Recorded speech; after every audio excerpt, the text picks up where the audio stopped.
And having your own strategy that is independent of whatever company you work for, organizations you're a part of is so important. When we're unhappy in one job, we're just skipping to the next one, hoping that by some grace of God, it'll be better. But what I teach anyone who works with me is that you have to build your own career strategy so that you can navigate the world of work how you'd like to navigate it. And that has to be with intention. You have to have a plan, because otherwise you're just being shaken around and hoping that someone creates a plan for you. And that plan may not be the plan that you would like to execute. Hi, this is Kimberly B. Cummings, and you're listening to Dreams and Drive. Have you thought about your car personality? What's your vibe? Do you like the classic fully gas-powered engine? Are you a best of both worlds type? Driving on battery power while keeping gas on reserve just in case? Or are you more inclined to choose a convenient hybrid ride? Whichever your vibe, there's a Hyundai Tucson to match and powertrain to get you there. Hyundai's 2023 Tucson lineup pairs the tech you want with sleek and stylish designs. They paid attention to all of the details: the seats, the dash, the available panoramic roof, you name it, Hyundai thought of it, all while making sure each trim has enough room to hold space for your grocery runs, festival nights, and tailgates. Okay, Hyundai. When it comes to your journey, Hyundai is there for every mile. Visit HyundaiUSA.com to learn more about the 2023 Hyundai Tucson. The 2023 Hyundai Tucson plug-in hybrid is only sold in California, Colorado, Connecticut, Maine, Massachusetts, Maryland, New Jersey, New York, Oregon, Rhode Island, and Vermont. Hey, Dream Drivers, welcome to episode 334 of the Dreams and Drive podcast. And today we are throwing it back to episode 269 with Kimberly Brown, who is a career and leadership expert whose mission it is to help women and people of color navigate the workplace, make more money, and become industry leaders. Her personal and professional development company, Manifest Yourself, provides organizations with tailor-made solutions to hire, develop, engage, and retain women and people of color. And her work has been featured on Forbes, Money Magazine, TeenVogue, Glassdoor, CNBC, Fox 5, and more. And Kimberly is going to be sharing today her tips on how you can make your next career move your best move. And that's based off her book that's out now, Next Move, Best Move, Transitioning into a Career You'll Love. I spoke to her around the time that I was interviewing for my job, and she gave me so many tips that I took into the interviewing and negotiating process that I'm really excited for you all to hear as well. As always, if you enjoy this episode, please make sure that you're sharing with your own community. We are Dreams and Drive across the board on Facebook, Twitter, and Instagram. And make sure you're using the hashtag Dreams and Drive when sharing. If you want to join our weekly newsletter, The Keys, and make sure you're staying up to date with all Dreams and Drive related news, just sign up at dreamsanddrive.com/join. That's dreamsanddrive.com/join. All right, let's hear from Kimberly. Hello. Thank you for having me. So Kimberly, you know I love to start off all our interviews going back in time, right? If I had to say, what was Kimberly, the 8-year-old, what was inspiring you as a child, what would you say? As dumb as it may sound, I just wanted to be Whitney Houston. That was it. That is interesting. It is. That's really, when I was a young kid, I had parents who I always joke and say that I was grounded until I was 18. I was involved in every single activity known to man. Fun fact, I even played hockey at one point. But one of the things I loved to do was sing and dance. I studied vocal jazz for about 10 years. I started in piano and I wanted to sing everything. So I switched to vocal lessons very quick because my singing abilities were more advanced than my piano playing abilities. So I made that jump. So I think at 8 years old, I was just obsessed with music. I was trying new things. And I always wanted to just strive for doing it the best. I think I have a very strict father. He was in the military. So he always pushed me to do everything the right way and to be the best at it. So you wanted to be this when you wanted to be Whitney Houston as a kid. How did that dream pan out for you as a young adult, right? Because we now know you're not a professional singer or dancer, right? So yes. How did that dream morph for you as you got older? So I performed a lot growing up. So I won the National Choral Award twice in my high school. I did a lot of regional choral things. I was president of the chorus. By the time I got to, I even won Bolton Idol when American Idol was really hot, and my hometown did American Idol, but Bolton Idol, I won that too. When I got into college, I wanted to major in music education, and my parents were not having it in any way, shape, or form, literally crying in the academic counselor's office because my dad said, you're not doing that because you're not going to make money. And I did about 2 semesters as a music education major, but it was so rigorous. Music ed students generally have classes that are half a credit, quarter credit, 1 credit. So you end up taking all these classes, and it was so much. And I got to the point where I realized I love performing, I love singing, but I don't necessarily love all of the theory and all of those things. It's really just performing. So I naturally ended up pivoting and found myself in business administration. And that's what I ended up graduating with my undergraduate degree in. Did you feel like you had to sacrifice a part of yourself by making that switch, right? Because that could be difficult to think you're going to do one thing and then you end up doing something else. How did that feel for you when you made that pivot? It did. I think you put it perfectly. I had spent so much of my life doing music up until that point. I even hosted a 26-song benefit concert right before I went away to college. So when I tell you I was obsessed with music, I was obsessed. I loved it. And I think to this day, music is something that makes me incredibly happy, but I wish I stuck with it in more of I could go up and do karaoke, or I could, hop on stage with a band real quick when they have the karaoke's with a live band behind it. I think I wish I did more of those things, but I think as you get out of the performance mindset and whatnot, I am no longer as confident as I was. As you get older, your voice changes. I'm definitely out of practice, but it's something that I enjoy. I'm definitely that person who sings in the shower at all times. I sing in the elevator because it has the best acoustics in my building, and I'm known for sending voice notes to my friends and actually singing full out happy birthday. But that's where it is right now. So, it's interesting. You graduated with a degree in business administration, but then you went along the career, and you worked in the career coaching, career leadership world. Like, how did that switch go? Because it wasn't necessarily a business job. You know what I mean? How did you land up in working at colleges in their career offices? So it definitely was a stumble. It wasn't necessarily intentional. And in my book, I kind of break this story down a lot because I think most people think their career is something that is like a ladder. You just go up, up, up and up. And that's definitely not how most people's careers are. So right after college, I worked in a small marketing firm. I didn't stay there that long. I didn't really love it. It was more data analytics. I moved into personal finance then, a referral from a network friend of mine. I ended up working in banking as a personal banker. I did that for almost 2 years. Really liked the money, but I realized I wasn't a salesperson. And then I moved into admissions at a college. When I was making that transition, I remember the last time I was truly, truly happy was on a college campus. And I had done a lot of work with administrators and whatnot when I was a student. So I was like, how could I kind of come back onto a campus? So being in personal banking, financial sales, I was like, hey, I can probably do educational sales, selling education to students and families. That worked out well. I really enjoyed that job, but at that time, as crazy as it sounds, like education, the pay at that time was not very good.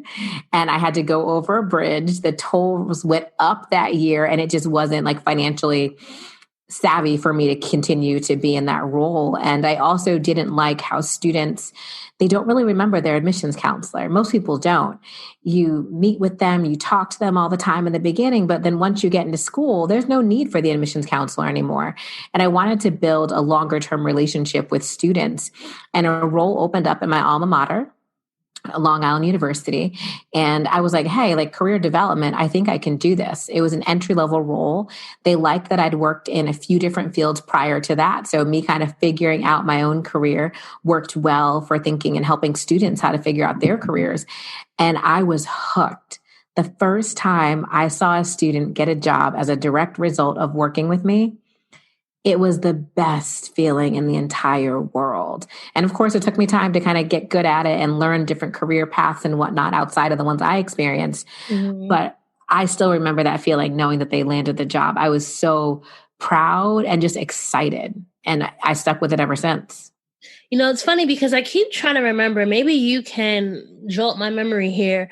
How did we first meet? I know you ended up working in career services at Princeton University, my alma mater, right? But did we connect before then? I can't remember how we first met. I feel like it was either two places. It was either you have a mentor who I know as well. I think we either met at Princeton in some capacity, or we met at some type of like Black Girl Magic event at New York City. Wait. Were you at Christina Brown's Love Brown Sugar? Yep, that's it. Yep. Wait, now I remember. Were we walking home together? Do you remember that?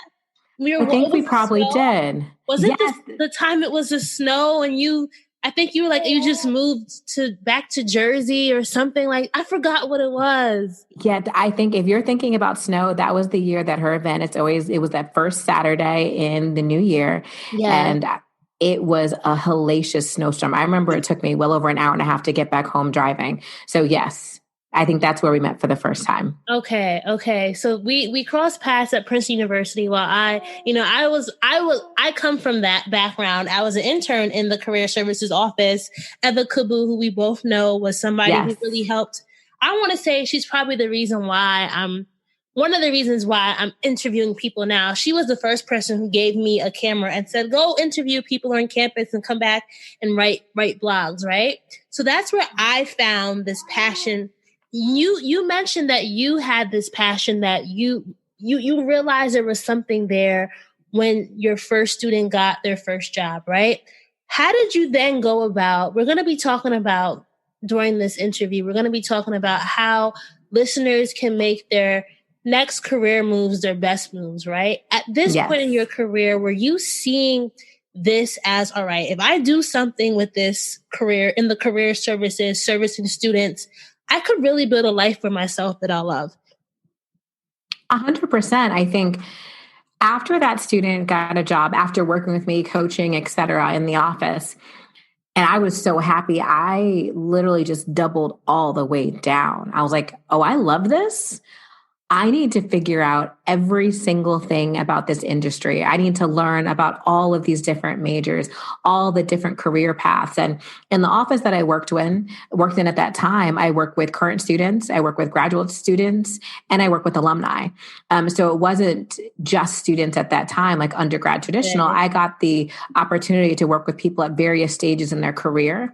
And as people change roles in the university, and as I changed universities over time, I was able to learn about everything from education to tech, computer science, marketing, business admin. I literally work with every type of career except for probably lawyers and doctors.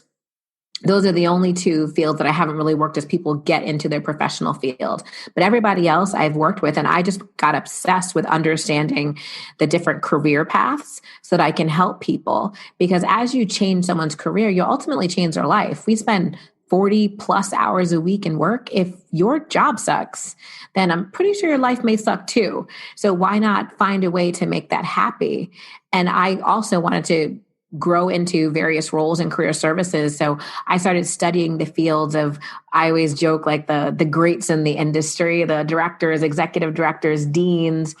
And I made sure I created my own strategy on what are the skills I needed to learn in order to position myself for one of those roles. So it wasn't just counseling students. It was understanding employer relations and how do you get employers to come to campus and create programming. It was doing specific things for the alumni so that they're interested in coming back and mentoring students. It was understanding managing finances and operations and assessment. I made sure that in each step I took, I learned more about that arena. And then I ultimately ended up moving into talent acquisition over time because I wanted to see like what the corporate side is as well. What was motivating you at this time? And I ask that because not everyone goes into jobs with this strategy to succeed and to excel, right? So was there something that was motivating you? How did you know that this is what you should be doing if you want to get to the next level? That is such a great question. And I don't necessarily know that I knew. I knew at that time that I really enjoyed working in career development. While in my first job that I had in career services, I also joined a professional association. I talk about this in my book too, because it was the first time I even learned about professional associations. It was called NYSEA, the New York State Cooperative and Experiential Education Association. Really long, long name. And I had presented at their conference, like a little study that I had done with one of my coworkers about student learning. And it just opened up this world of, oh, there's other people doing this in other universities. And I got to meet them and see them and learn about them. And it really just reinvigorated the sense that I was able to do a lot in my field. And I think that's what kept me motivated. I feel like many times at our jobs every single day, you just know your job. You may know your job, maybe your colleague's job, your boss's job, maybe your skip leader. But when I got involved in professional organizations, it gave me eyes in different organizations, different colleges, universities across the state of New York. And I saw what the potential was and that I wouldn't necessarily be locked into a particular role or experience. I knew I'd be able to grow. And I was just excited to kind of build my arsenal of knowledge. Interestingly enough, alongside building your career, you also, I don't want to call it a side hustle, right? But you were also building your own business, right? You had manifest yourself. Talk to us about why you launched that and how you were managing this alongside what seems to be a very demanding jobs that you were in. So number one, I always say that I'm a little crazy. We all are, right? We all are. Yes. So I think we got to add a little spin on that too. But one of the things I noticed in career services was that underrepresented students, Black, Latinx, and women in some institutions did not come to the office at the same rate as their peers did, non-minority students. And I really felt strongly that they needed this knowledge. So in career services, I would always try and partner with the multicultural groups to really entice those students to come. But they still weren't necessarily coming. And as I was building my career, and I love public speaking, I've always loved public speaking, I started to build a network. Houston in you. Yes, apparently. I love public speaking. So as I was out and meeting more people and doing more things, I continuously started getting invited as Kimberly B. Cummings, or Kimberly Ann Brown back then, Kimberly B. Cummings, to come out and speak to organizations, meet different people. And I knew that there was something more than just my job. And I always believe in having something else, right? Like most employees are at-will employees. So you always need to be prepared for whatever it is so you can be resilient and you're not just swept off your feet if something happens. We've all learned that during COVID-19, I'm sure. So as I started speaking and talking more about career development topics outside, people eventually started asking me like, hey, do you work with students here? Do you work with students here? Other agencies would reach out and say, hey, would you be interested in serving as a career coach here and manifest yourself? It started before anyone knew me as a blog where I was actually talking about health and fitness and wellness. I was very obsessed at the time with achieving optimal health, and everything just started to merge. I felt like I was essentially living two lives. There was Kimberly B. Cummings, who was passionate about diversity and inclusion, career development, leadership development. Then there was Kimberly B. Cummings, who was like this underground fitness blogger talking about all the things and trying the really hot classes in New York City. So I ended honestly just merged them all. The fitness part eventually rolled off. Like you don't really see any of that content now because Manifest Yourself really is much more about consulting individuals on companies about how to recruit, retain, and promote their underrepresented talent in the workforce. You know, what I find there that I think a lot of us millennials, most of the listeners of this podcast are millennials, so I'll say that broadly. You know, a lot of us millennials, we often don't know what to do when we're multi-passionate, right? It's like, which one of our passions do we pursue as the career, and which one of the things do we pursue as the other thing, right? Mm-hmm. How did you guide people through that? Because I'm sure that's something that must have come up in your work.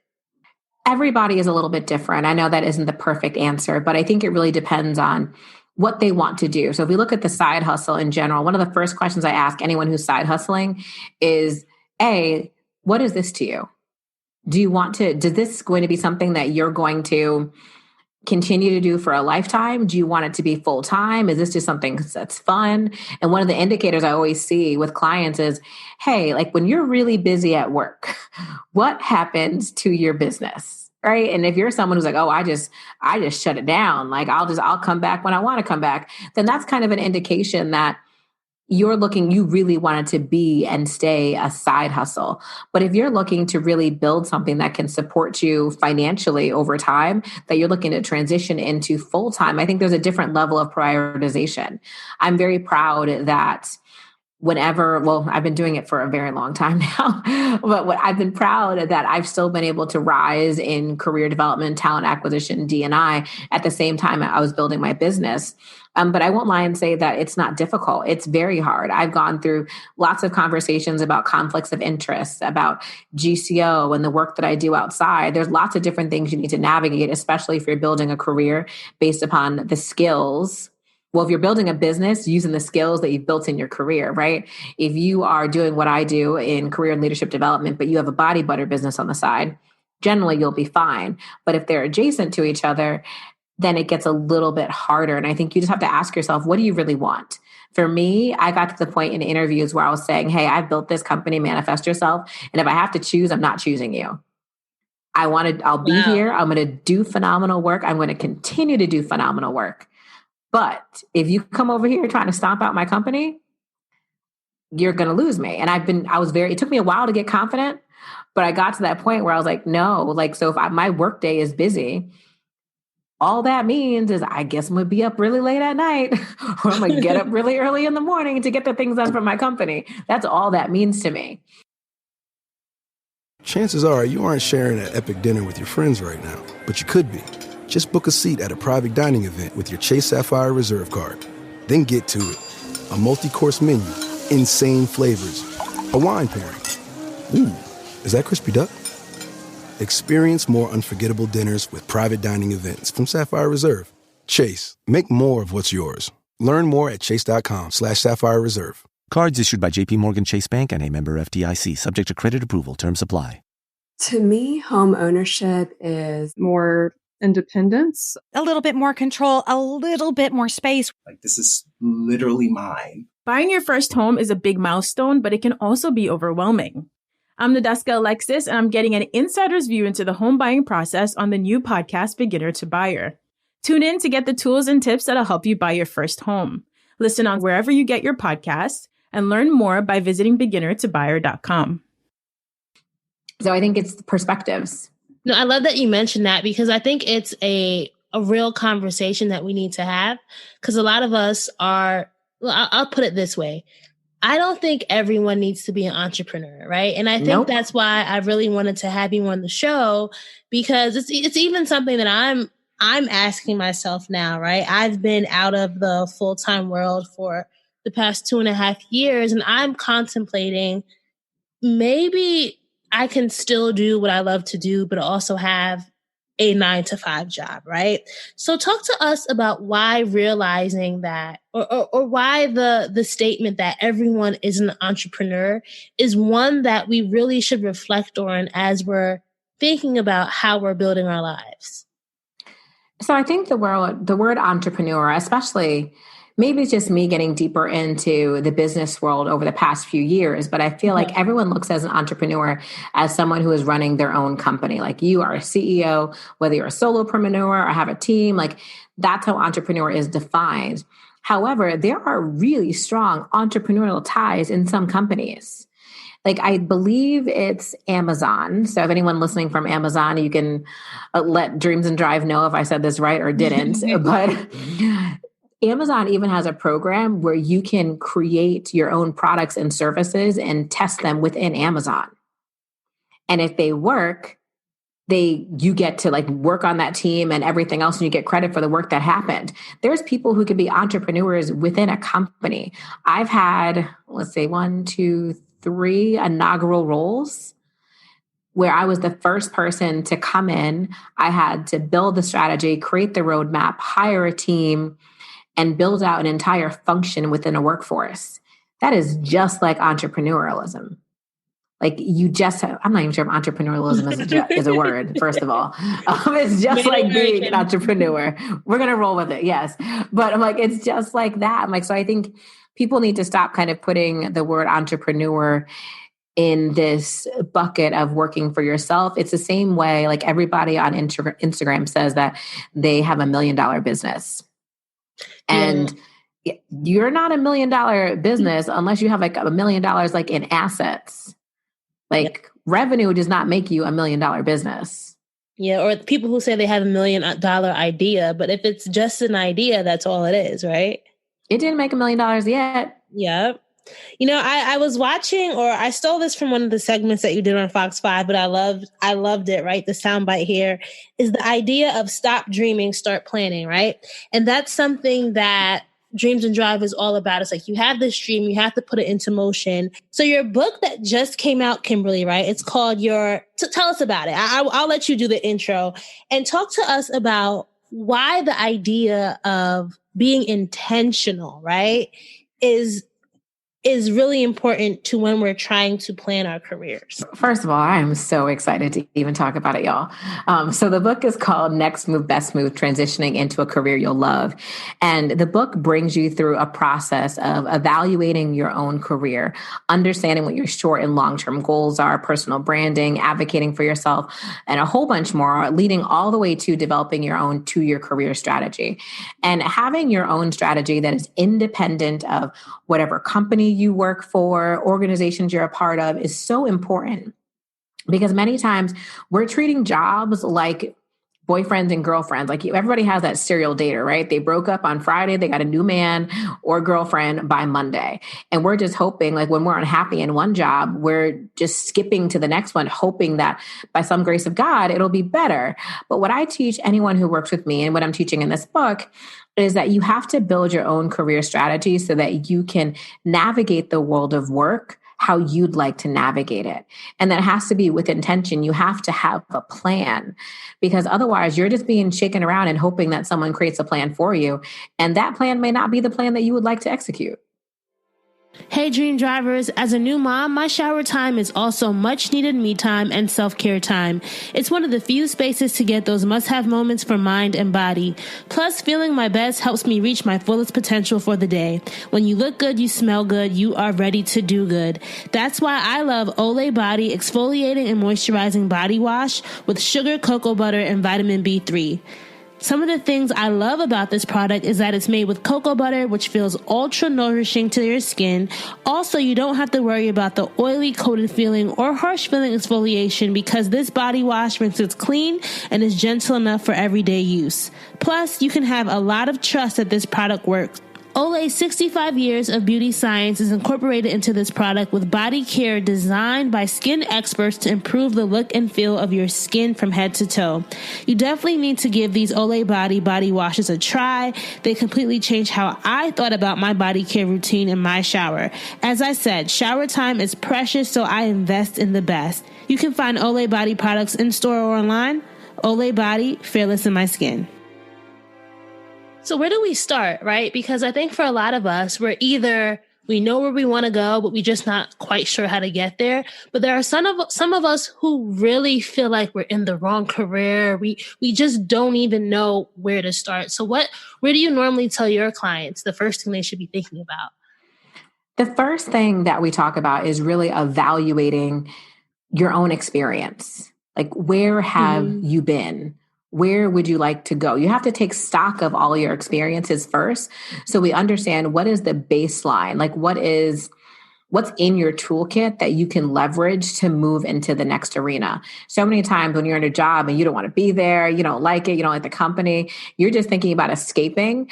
But in order to really utilize your skill set, you have to understand where have you been, what can you pull from, and how can that relate to the next job? And then we start thinking about what actually makes you happy in the world of work. So what are your core values matched with your experiences that will allow you to seamlessly transition into the next arena?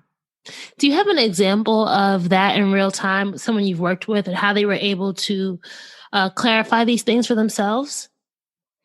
Definitely. So I have a client who I'm currently working with who has spent years doing marketing, writing in like nonprofit areas. And unfortunately, they were laid off due to COVID. So they kind of found themselves doing some freelance work, but they really wanted to navigate back into an arena. They wanted to navigate back into a formal 9 to 5 job, but they wanted to apply those skills into recruitment, specifically with inclusion and diversity. So when they were taking stock of all their experiences, they had marketing, they had copywriting, they had events. They also had a little bit of time in financial services. So they had a few different skill sets that they were able to pull from, and their core values were really about inclusion, really about helping people execute and building plans. So while they did not necessarily have recruitment experience, we were able to really navigate, okay, if this is where you want inclusion and diversity, you want to help connect people to opportunities, why don't we start thinking about recruitment marketing with an inclusion and diversity angle? And they were able to transition within a few short months. Yeah, you can kind of, you pull all these things together. And I think this is really where my years of career services experiences come in, because I feel like I'd have students come in and be like, hey, like I love skating and biology and like deep sea diving. Like, how do I make a career out of this? So I feel like that kind of suits me for this work. And we really were able to connect that to recruitment marketing, which is a huge thing right now. All of these companies are revamping their marketing initiatives to make sure that they are inclusive. They're creating new websites, they're creating new events, they're creating new language around inclusion and diversity. And that was perfectly suited for what this person wanted to do. And they're able to transition and ultimately get that job. And of course, negotiate a great salary along with it. No, I was going to say that. So once you clarify what it is that you're truly looking for and where it is you're best suited, then what's next? Because sometimes the job search itself can be intimidating. And that's where a lot of people fall off, right? It's so easy to just go back to what you always known, or to apply for the jobs that you think your resume reads best for, right? So what tips do you have for people who are then navigating the job search process once they've put together the plan? The number one thing I ask people to do is understand what their gaps are. Okay. We all know where we want to go, but we don't necessarily understand what is the gap from where you are to where you'd like to go. And is that a gap that you essentially need to fill? Like you need experience, more skills? Do you need to bridge it? Or is that something you can kind of learn through relationships, through informational interviews? What is it that is in there? And a lot of times for my clients, it could be relationships. So for that client, we really went through and figured out who is it that they needed to talk to? Who do they need to build relationships with? What companies do they need to really get introduced to help navigate their search and help position them in the role that they wanted to be in? That was really the gap. But for anyone, it could be different things. It could literally be a certification course. It could be understanding the terminology that's needed. So when I navigated from career services into corporate talent acquisition and D&I needed to understand some of the terms. So when I walked into interviews, I could talk the talk. I knew the stuff, but I didn't understand some of the terminology that was needed. So I started working with some friends, and I reached out and did some cold calls with folks who already worked in talent acquisition, so I could learn the language to articulate what I was already doing. So the gaps can be a bunch of things, but as you're navigating that search, it's so important to kind of get away from just submitting out cold applications, what I call the wish and a pray method, and just hoping someone hears back, but understanding, why would someone not call you back? What is going to be the number one question that they ask you that you may not have an answer to? And how can you bridge that gap preemptively to make sure that the process goes even smoother toward the end? You know, I feel like one's personal brand, and when I say that, I'm talking about how you are presented during the interview and job search process is really important. And nowadays, social media is huge, right? People's online presence matters. But a lot of us sometimes wonder, how do we strike the balance, right? Do we just make sure our resume looks good, or should we be making sure that there's alignment across all of our online brands? That could be LinkedIn, that could be Instagram. How do you approach the actual telling of your career story so that people can find you, or that people know more about you when they're doing the research once you've applied? So I believe in having consistency across whatever platforms you're using for the job search. So you don't have to go forth and start building out a Twitter just for your job search. Like that doesn't make any sense. I generally make the recommendation that your LinkedIn needs to speak to where you'd like to go. And if you are multifaceted, work through that. Make sure you can tell the story of why these 2, 3, or 4 things are connected and how that positions you as a great candidate. Make sure that your resume is up to snuff. Make sure that it's speaking accurately about your experiences, and everything you have on your resume is actually something that someone would like to read, and not just because you're giving the laundry list of all the jobs that you've had over time. Making sure that when someone stumbles upon you, because there's an active search in that you're actively applying, reaching out, but there's also a passive search. And if you're someone who, I'm going to just say, if you're listening to this podcast and it's about career development, I'm pretty sure if you are not a high potential employee or talent that you would like to be, that's why you're listening to something about careers. That's what I tell anyone. Like people who want to rise to the top in their careers, listen to career stuff. If you are listening, you want to be seen as high potential for people who don't even know you. So while you could be active, like applying, you also want that passive interaction, and to make people passively reach out to you and say, hey, I heard about this opportunity. I think you may be a good fit for it. Or I'd love to have an exploratory conversation about this role that may be coming up. You have to have a really great passive experience online. And generally that's LinkedIn. Companies pay hundreds of thousands of dollars to have enhanced LinkedIn access so they can sort, filter, and find people who'd be a great fit for their roles. Ooh, now that we're talking about LinkedIn, so I feel like it is the world's best, not the world's best search engine, right? That world's best social media app that so many people just don't give enough credit to, right? I think people get intimidated by LinkedIn so much. So what are some of your, let's say, top 3 LinkedIn tips that you give to your clients that can really make or break the job search process? Hey, Dream Drivers, it's holiday season, and I don't know about you, but I am so excited because it's one of my favorite times of the year. Not only am I looking forward to seeing family and friends that I haven't seen in a while, but I'm also just looking forward to the rest. You can't be on go all the time. You got to sit back and take the time to refuel via food and drink. And my family's Jamaican, so every gathering is going to have some of these staples. Mommy's rice and peas, daddy's curry goat, grandma's stewed turkey, auntie's mac and cheese, uncle's rum punch, jazzed up with a little you-know. And now that I'm a cook, well, I'm going to be busting it down in the kitchen with my soon to be famous, jerk chicken. Once the food is done, the dominoes, laughter, and drinks commence. And one thing I know is Coca-Cola pairs perfectly with every holiday get-together. The holidays always find a way. Enjoy the real magic of the season by surrounding yourself with good friends and family, delicious food, and of course, ice-cold Coke. Getting diagnosed with diabetes changes everything. Not just how you eat, but how you exercise, how you enjoy life, how you live. I feel like Walgreens just really gets it.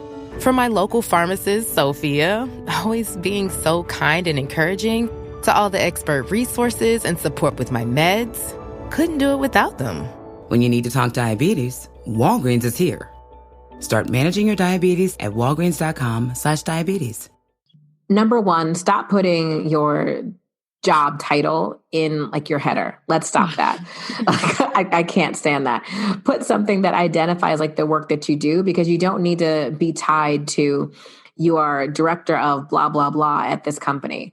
Remember that you are lending your skills to whatever company you currently work at, but your brand is not solely tied to that organization. Your skills follow you, and then the company loses them. So put more information about your industry, about what you're known for in that header. Number 2, curate your summary. Tell a story about yourself. Make people understand who you are.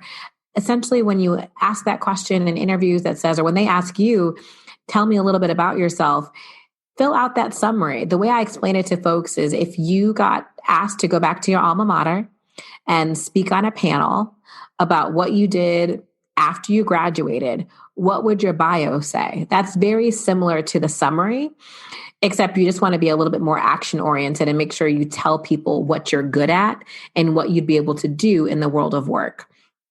And then of course, you want to fill out so maybe I have 4. Of course, you want to fill out where you've worked, your work history. I kind of care, but don't really care if you pull in the bullets from your resume. That's the quickest way to do it. That's fine. But at least put in your work history. And you can put almost everything on LinkedIn because people kind of like to see what you've done, how you've navigated. Unlike a resume, you need to pull things out to make sure it directly relates to the job. On LinkedIn, you can kind of put most of the stuff on there. And then last but not least, make sure you work on your skills and endorsements. So back in the day when LinkedIn launched the skills feature where you can put everything from public speaking to Microsoft Word to resume writing to JavaScript, people got really intimidated because they would look there and if they didn't get endorsements, so it quote unquote didn't have likes, they were like, oh gosh, it's bad, I should take it off. But that tells people what are the skills you've acquired. And those are search features that can be used by other organizations to find talent. And then endorsements, what's better than having someone kind of give you a recommendation, right? Just a quick recommendation to see what other people say about you. I really like to look at those when I'm looking at candidates. Of course, I'm looking at all the traditional stuff, but I always think it's kind of good if you see some endorsements there too of people recommending your work. Thank you, Kimberly. I feel like, if you're listening and you don't have a LinkedIn, you need to take Kimberly's tips and create one because so many people are are missing out on opportunities and aren't really leveraging. And there's even so much you can do as a free user, right? There's of course like LinkedIn Premium and different levels of access you can have as a job, someone who's looking for a job, but utilize the free features as well, right? Yes, you don't need to necessarily get a premium profile. I definitely don't think it's needed.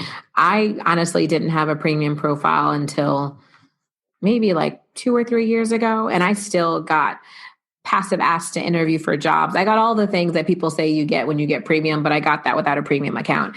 If you're on the hunt for a job and LinkedIn asks if you want to sign up for like the free trial of premium, 100% test it out. I think it just allows you to do a little bit more, internet stalking, find out more about people who you're interviewing with.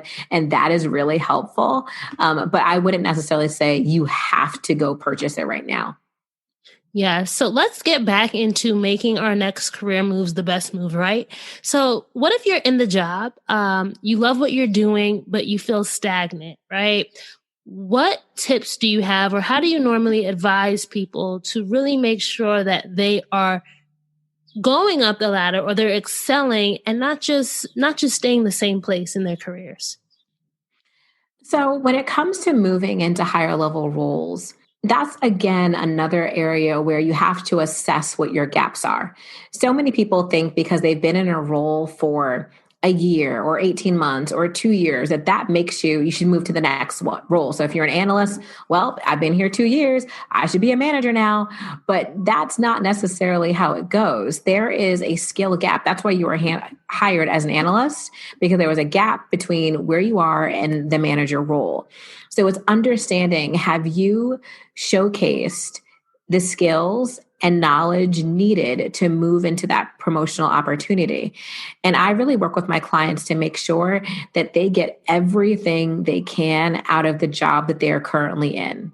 Because that's the longest interview you've ever had. So when you interview and people ask what you've worked on, what you've done, what you've experienced, you can do all of that in your current job. I always ask you to stretch for more stretch projects, volunteer for things, innovate on your job.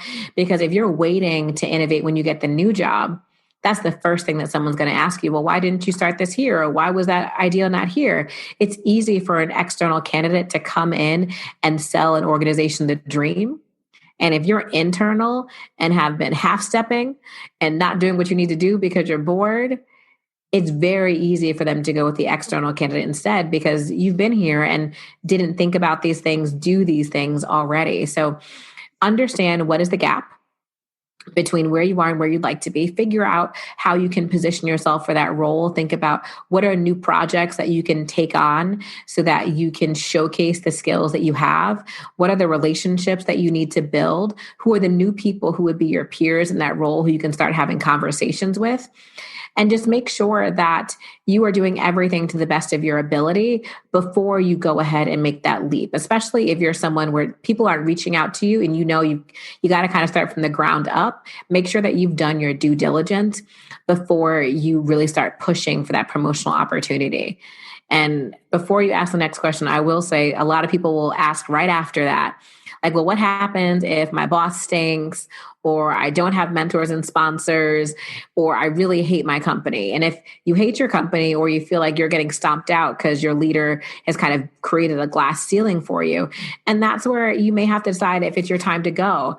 I think I have a whole chapter in my book about like knowing when it's time to go. Like, sometimes you do need to leave and go to another company, but I would just ask that you kind of look at all the other things that you're currently doing first before you start jumping ship, because jumping ship isn't always the right answer, and it doesn't mean it will necessarily be better. You must have read my mind, because I was going to say, but what if you're doing all of this, right, and nothing comes about? So let's get to when jumping ship is the best move, right? Is there ever a time when you're truly wasting your time by staying somewhere? So yes, I think if you have tried to do all the things, right? You have talked to your boss about promotional opportunities and they said no. You've tried to create other mentors and sponsors and it really isn't working out well. And first of all, I mean, you really tried. Not you asked one person and they never got back to you and you're like, no, I don't have any mentors. Really try to cultivate relationships with your manager, with mentors and sponsors across the organization. If you've applied to a good amount of jobs and you've gotten feedback and you just haven't gotten to that next level, or if you honestly have a really, really bad relationships or something bad has happened at that job that's going to prevent you from getting to the next level, then you know it's time to go. I think I would be unrealistic if I said that every person, especially underrepresented minorities, are able to scale to the next role in their company, because there are bad bosses and there are bad companies, and that's a fact of life. So if you've exhausted all of your opportunities, then it may be time to move. I have some clients in companies where they know, hey, in order for me to get to the next level, a lot of times they want you to leave and come back. Well, then leave and come back. Even in my career, in career services, sometimes it's much easier to go to another university than it is to get promoted internally, because in higher ed, a lot of people stay forever. They've been in their jobs 10, 15, 20 years, just loving it. And if you work in an institution like that, if your boss, let's say you're up for the next role would be your boss's job and they've been there 20 years and don't plan on leaving, and you want to stay in that industry, well, time for you to go. So there are key circumstances. I just ask that you try all you can in your current job. But if you know something is really preventing you, then it's time to think about going elsewhere. So I want to make sure that I don't, that we leave some of the tips for the book, right? So that people go out and buy it. But I have one last question, Kimberly, and it's the idea. It's the question about money, right? It's something that we all think about.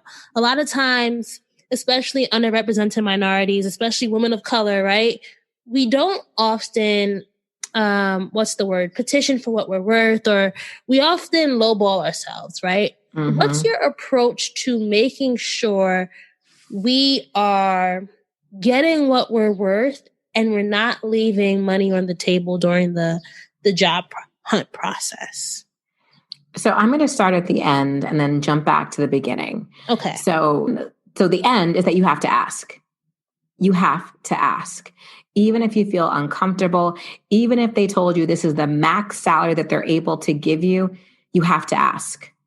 Ask. Go and look at the research for whatever geographic area that you're in.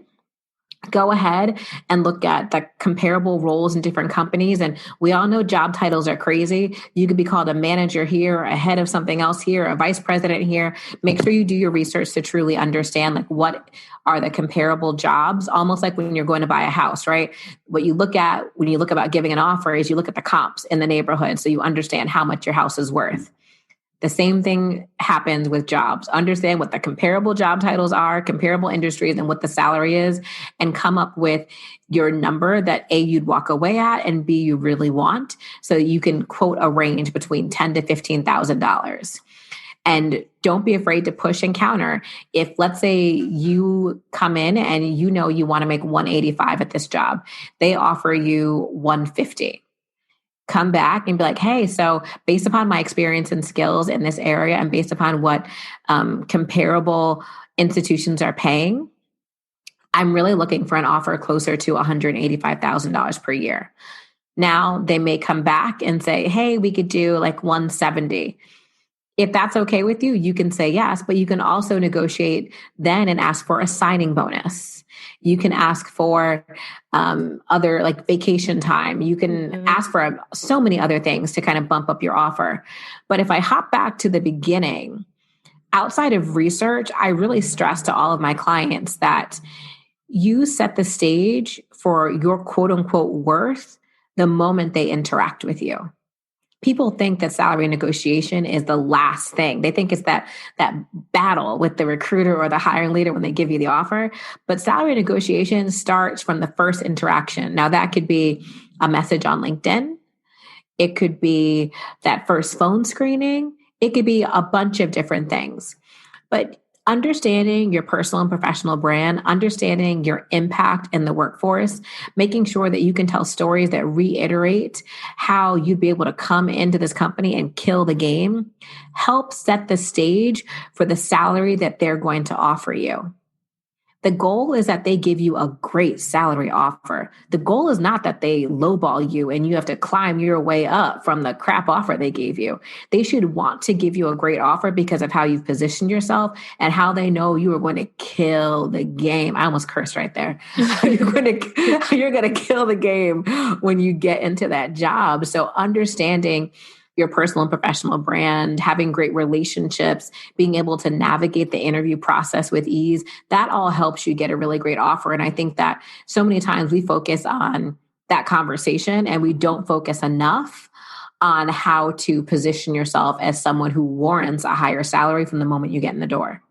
Wow. I love that you mentioned that because that's something that I never even thought about before, that it all starts from that first interaction, right? Could you quickly just give us an example of what would be a negative point for a first interaction, right? That could cause someone to give you a salary less than what you're worth.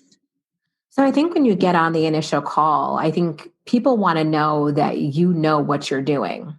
Mm-hmm.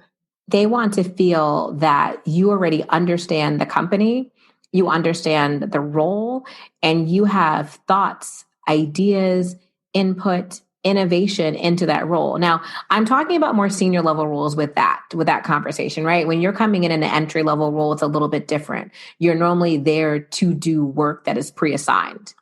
You're generally backfilling another role or helping someone who's building a team, and you have a specific set of tasks to execute. There, we just need to know that you can drive action in that area.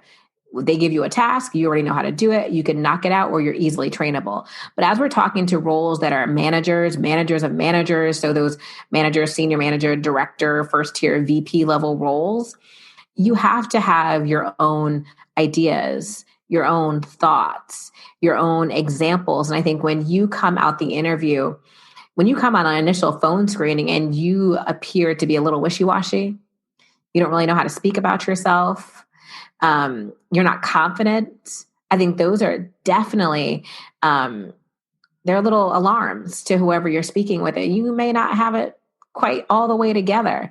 Even if you're having an exploratory conversation, there should be some baseline knowledge you have about the company, where you see yourself fitting. Because as a candidate, so many times we try and fit into the job, but it's important for the job to fit into who you are. It's not just like a one-way street there. Oh, these are all such great tips, Kimberly. I really hope that our listeners are taking, right now I'm taking so many notes because as you said, I'm a new mom. I've been out of the workforce, 9-to-5 workforce for about 2.5 years, but I'm thinking about making a transition back to the workforce. So this conversation really has been so helpful, and I know it really is going to impact our dream drivers as well. Before we get into our keys to success, though, I would love for you to plug your book, tell us about your book, where can we get it, how can we support? Yes. So my book, Next Move, Best Move, Transitioning into a Career You'll Love. It is available on shelves, Barnes and Noble, Amazon, anywhere you buy books, Walmart, you can get it anywhere. And when I talk about making a career transition, it's not just about you transferring to a new industry, into a new company. Making a career transition is about finally getting into a career path that you love. It's finally looking at your job differently so you can get to the next level. It's about building an intentional strategy that's built by you for you. So I really hope that if you are a professional listening, that you will go ahead and pick up my book and hit me up online and let me know what you think. So, Kimberly, I want to ask you this because I think we've talked about how you wanted to be Whitney Houston, how you now, you now are in the career world, right? You have a professional job.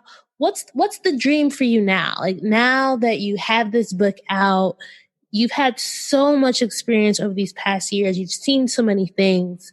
What do you think is next? Gosh, I just really care about impact right now. Okay. I want to be able to impact as many people as possible. So I just think about building my company at scale. A lot of the work I do is going into companies and building out trainings for women and people of color. So I want to use this book to kind of catapult more ways I can have impact, more leadership and career development training programs at companies and organizations, more books. I want Next Move, Best Move to be a series of books, more talking about management and networking and advocating for yourself, the whole nine.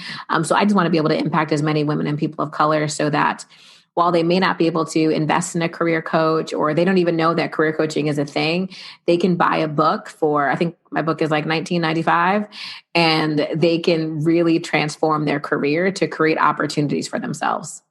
So last question, Kimberly, what is the most important thing you've learned about yourself during your dream driving journey? So I think I'm resilient. I think that I am working harder now than I've ever worked in my entire Black life. And I never thought that I'd be working this hard. But I've also learned that I need to celebrate my wins.